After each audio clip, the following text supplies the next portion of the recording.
Welcome to Happy Homes and Gardens. I'm your host. My name is Daphne Royse. I am a real estate broker, architecture, and interior designer. Grady Joseph served in FEMA and other similar agencies for nearly 15 years. He is now working on his own company, Disaster.io, providing comprehensive technology solutions to support state and local governments. Let's welcome Grady to share some insights and guidance on how to prepare yourself for natural disasters. Hi, Grady. Hey, Daphne, how are you? So great to be with you today. Doing well. Great to see you here today. I'm looking forward to the conversation. Wonderful. Please tell us about yourself and how you got involved in emergency management. Yeah, absolutely. I grew up in Southern California, went to school at UCLA, and graduated in 2012.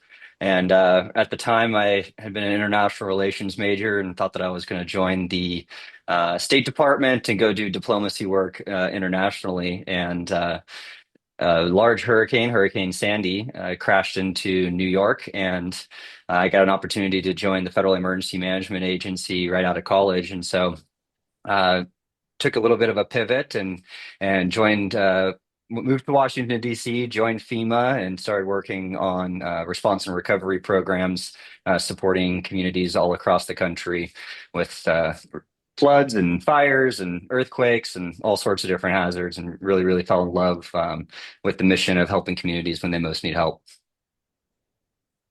And what is FEMA and what does FEMA really do? FEMA is the Federal Emergency Management Agency, so they are the organization that is tasked with a broad range of missions for the federal government. They are responsible for continuity of government, so making sure that in the event of a major crisis, whether that be a disaster or a war or something similar, that the federal government can continue to function. And they are also the organization within the United States that helps communities and states respond to and recover from all types of disasters, whether those are natural, floods, fires, hurricanes, things of that nature, or man-made, such as terrorism attacks and things of that nature. And so FEMA, really is a coordinating organization. Their role is to bring all of the major aspects of the United States government to bear to support communities.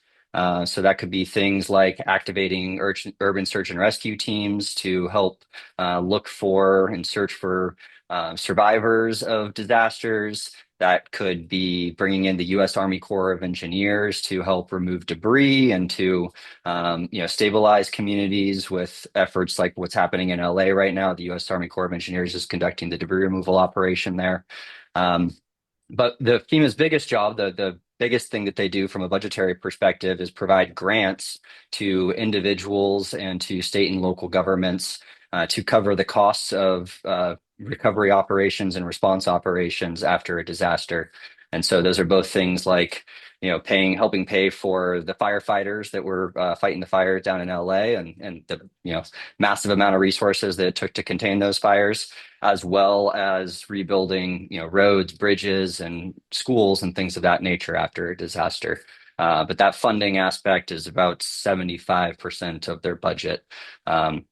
So that's primarily what they do. And I think people often get a little bit confused and think that FEMA's out there kind of actively coordinating a response or really doing a lot of on the ground work.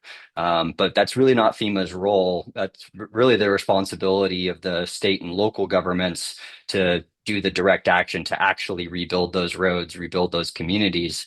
FEMA functionally just pays for it. And even from an urban search and rescue perspective, you'll see FEMA activated an urban search and rescue. Those are 28 teams that are actually based in local governments throughout the country. So California has 8 urban search and rescue teams. FEMA provides about $1.2 million a year in funding for those urban search and rescue teams. And in what they get for that is that when there's a major disaster anywhere in the country, they can activate those teams and bring them to that community. And so it's really facilitating a whole of the United States ability to move resources from places that have them to places that need them. Okay. Does FEMA do anything with the evacuation before the disaster? No. So evacuation falls to the responsibility of local governments. So that is almost exclusively in the United States, the responsibility of the county governments. Different states do it a little bit differently, but in California, for instance, the county sheriff's department has the sole responsibility for issuing evacuation warnings and notices, and they work closely with other first responders, such as the firefighters, to make the decisions about who to evacuate, when to evacuate them. But that is all a mission that is solely run by county governments and supported by state governments. And what information is the evacuation order based on? It can be a multitude of things. It really depends on the threat and the hazard. So we're familiar with wildfires here in California. And so when you're thinking about an evacuation, you're looking at where the fire is, which way the winds are spreading, what the forecast looks like. So what the topography is. So is there a valley that fire is going to come down into? And we've got, in the case of Los Angeles, 100-mile-an-hour winds that are pushing that, directly to the ocean. And so it really is a dynamic situation, based on the particular hazard at the time, but they're working closely, generally speaking. These are weather-driven events. So working closely with the National Weather Service to understand what the likely implications are, what that forecast calls for. With a fire situation, also depends on what type of containment measures the incident commander is putting down. So do they have large air tankers that are dropping that red, pink retardant on the ground, bulldozers and hand crews trying to work to contain that fire? So they're going to take a lot of that information into account and make a decision. Oftentimes, you want to err on the side of safety and caution. So evacuating people early so that we don't have situations, where roads are overly congested. Really want to make sure that you're thinking through where folks are, where that hazard is, and can that road network even support a mass evacuation of everybody, or do you have to do that in a phased approach, so that you don't have kind of mass pile-ups, right, and traffic jams that prevent people from getting in. I think people probably saw the pictures in Los Angeles where they pulled the trigger on a bunch of different evacuation zones at once, and folks got into a traffic jam and had to actually abandon their vehicles and kind of run for their lives, unfortunately. And that's just the simple fact of you have lots of people and roads that aren't necessarily wide enough to accommodate everybody that needs to get out in that quickly of a manner. So it's really complex, but our first responders in California are really good at making those decisions and saving lives through that process. So it's really, all disaster responses are, really a whole of government effort. So you've got everybody from police and fire on the front lines. You've got the public works department, right, responsible for roads and traffic flow. The emergency management department within each of these jurisdictions is helping to coordinate across all these different departments. When you evacuate a large number of people, you also have to set up shelters, and so you have places for folks to go. And so that generally falls to the Health and Human Services Department to help set up those shelters and run those shelters for the individuals who are being evacuated. So a disaster really is unique in how government functions, and that it's a whole bunch of different entities coming together to work closely with one another to support the community in those times of need. What can people do to prepare themselves for disasters like fire, flood, and earthquake? Absolutely. So the most important thing is to take steps to prepare your property so that it can be safe in the event of a disaster. I think we've had a big focus in California over the last 10 years or so, and getting quite aggressive in the last few years around clearing all the brush and combustible materials away from your home. So you'll see CAL FIRE and the different fire agencies talking about zone 0, and that's really that 5-foot space between your home and the perimeter, making sure that there's nothing that can catch on fire in those particular areas, being aware of the hazards that your community and your home in particular are susceptible to. So I live in San Francisco. Earthquakes are a big thing that, everybody, constantly thinks about, that we have building codes that are here for. There's different areas of San Francisco. You have homes that are on bedrock that are a little bit more safe from an earthquake, and then you have areas of San Francisco that are built on functionally landfill and subject to what's called liquefaction, where you get that shaking and the ground underneath essentially turns to mush, and homes can sink into that. So first and foremost, you really want to be aware of what hazards your home can be susceptible to.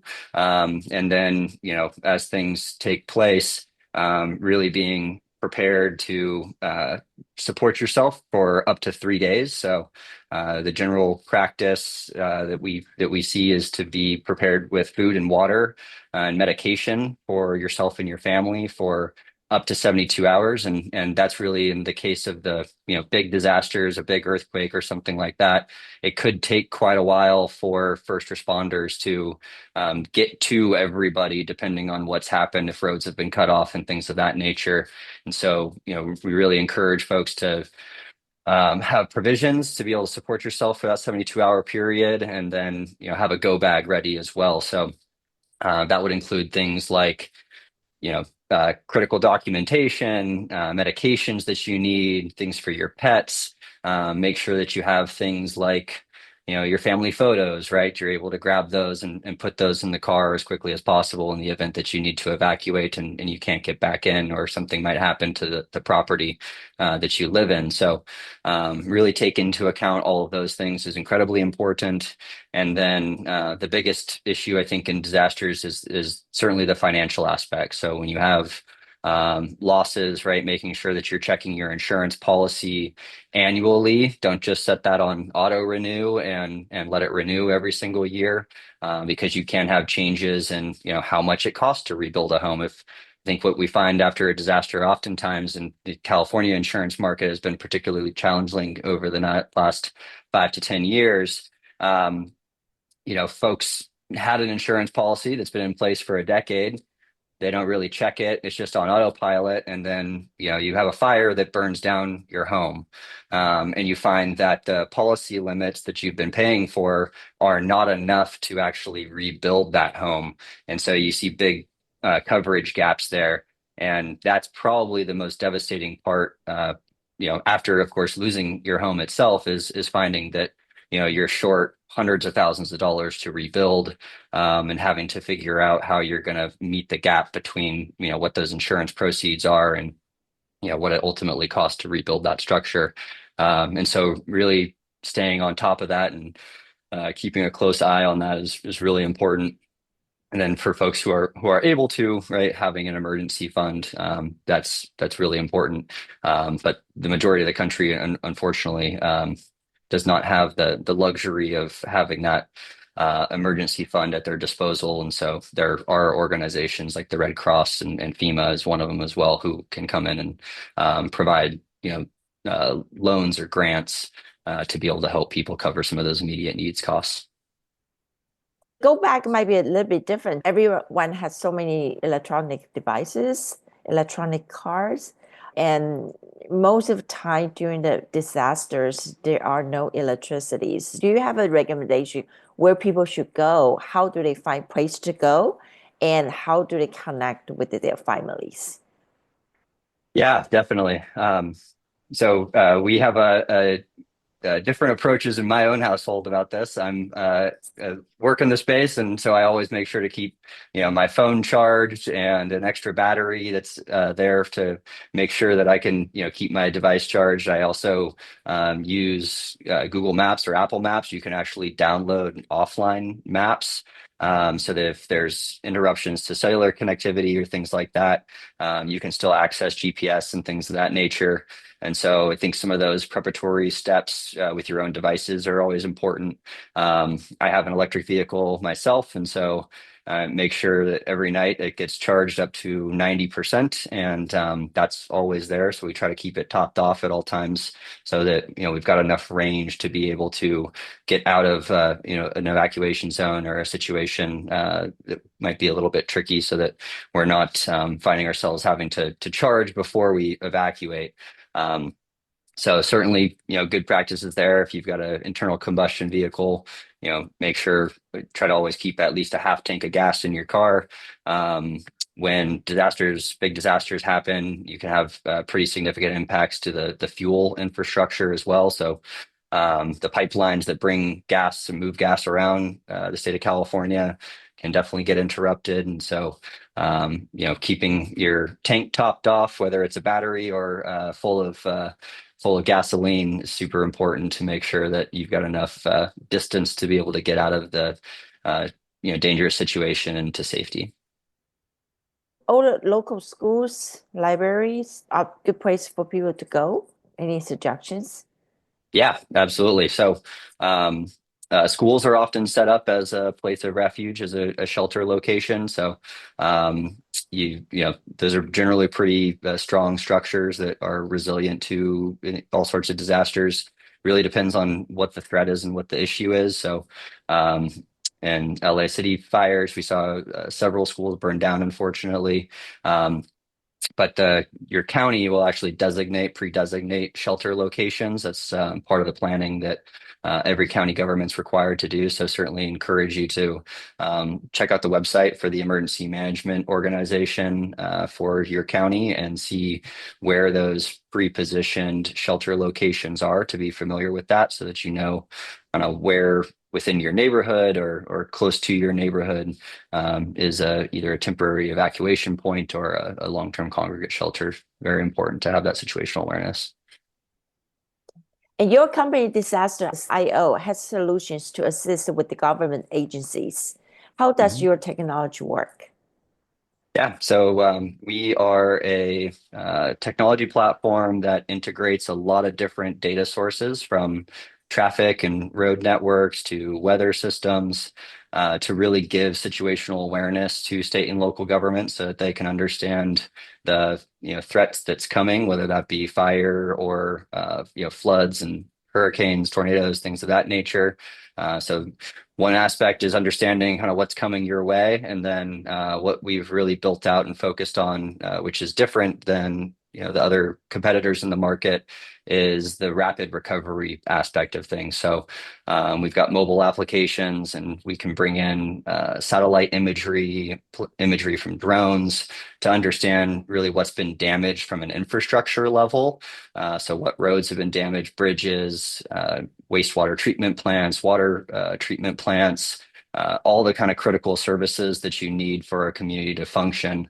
And we use artificial intelligence to rapidly identify what's been damaged and then create a triage structure. So what order should things be repaired or replaced in? And then we also support the funding aspect. So we help those local governments apply for that FEMA funding, get that money, and then ultimately either bring in contractors to do that rebuilding or use their own forces to do that rebuilding work. So our thesis is resilient communities are communities that can rapidly recover from any type of disaster. Unfortunately, we live in a beautiful state with a lot of nature, and because of that, we're susceptible to the forces of Mother Nature. And so it's really not a matter of if, it's a matter of when. And the more quickly communities can snap back from the devastating impacts of disasters, the more resilient we'll be as a country. Is your company also support in California or rest of the country? We started in California, but we are doing some work in Hawaii, and we're expanding nationally to Florida and Texas later this year. Wonderful. Are our local government agencies equipped with the modern technology that can deal with the next big disaster? It really ranges pretty widely. So we've got 58 counties in California, and those range from Los Angeles County with 10 million people to Alpine County with about 2,000 people. And so there's a big variety of capabilities within that. And so, really the thesis why we started Disasters.io was to provide, better technology to help local governments manage the impacts of disaster. I served as the assistant director for recovery operations at the California Governor's Office of Emergency Services after my time at FEMA. And really what we found was that there were not good solutions for integrating all the data that we needed to be able to make rapid decisions. Didn't have the cutting edge artificial intelligence to do the remote sensing and understand what had been impacted rapidly after a disaster and be able to make those critical early decisions that set you up for a swift recovery. And so, we're really trying to help local governments fill that gap there and do it in a way that's affordable and works for them. So some of them do, some of them don't. There's definitely big gaps in, what all the communities have and what they could be doing to be able to better serve their citizens in the event of a disaster. How do local governments notify their people? Yeah, so there's a couple different ways. So almost, most communities have a 311, so you can sign up for text alert notifications. There's also the wireless emergency alert system. So if you've received kind of an Amber Alert or a missing elderly individual, a Silver Alert on your phone that has that kind of push notification where the siren goes off on all your devices at once. So those are the kind of the two big ways that local governments communicate with their residents during disasters for critical information.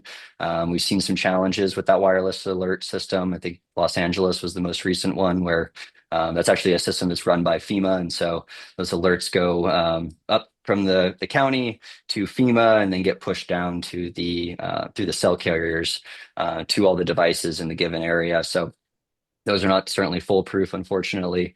And they do all rely on cellular connectivity. So it assumes that you are connected to a cell tower and can get access to that information. The cell towers are down. Most communities, San Francisco in particular, certainly has sirens that can go off as well to alert residents for things like earthquakes or tsunamis.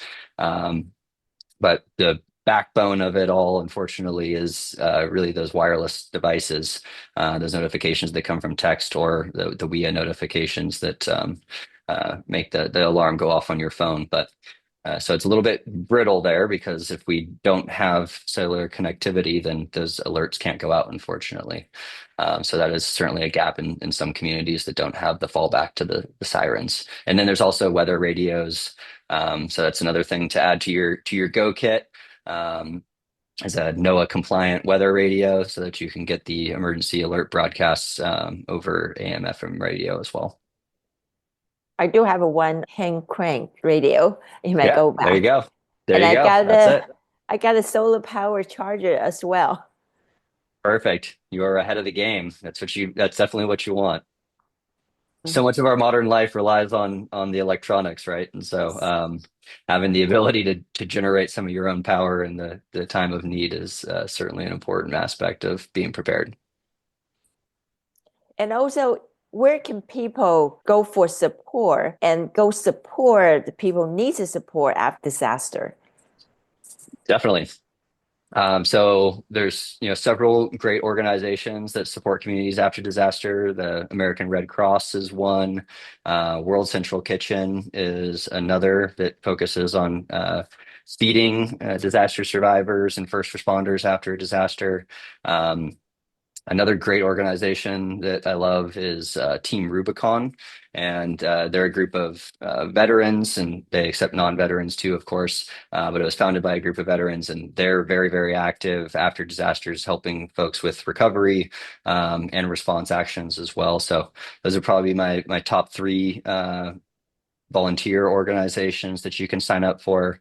There's also the community emergency response teams that are in every community, CERT, and that's a great way to get engaged. They're always looking for leaders in the community and the neighborhoods to serve as team members who can come in and support in times of need as well.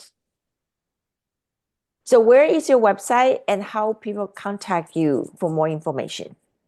Yeah, absolutely. Our website is www.disasters.io, and you can reach me at Grady, Grady, at disasters.io. And we're happy to answer questions or point you in the direction of any resources that you might need.